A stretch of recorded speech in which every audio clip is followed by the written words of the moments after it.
Psalms 144:2.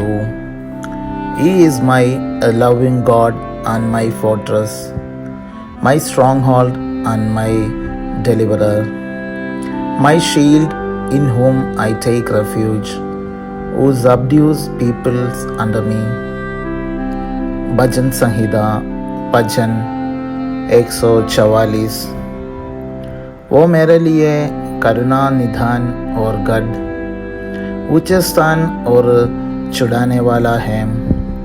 वो मेरी ढाल और शरण स्थान है, जो मेरी प्रजा को मेरे वश में कर देता है।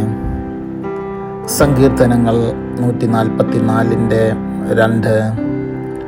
എൻ്റെ ദയയും എൻ്റെ കോട്ടയും എൻ്റെ ഗോപുരവും എൻ്റെ രക്ഷകനും എൻ്റെ പരിചയും, ഞാൻ ശരണമാക്കിയവനും എൻ്റെ ജനത്തെ എനിക്ക് കീഴാക്കി തരുന്നവനും അവൻ തന്നെ.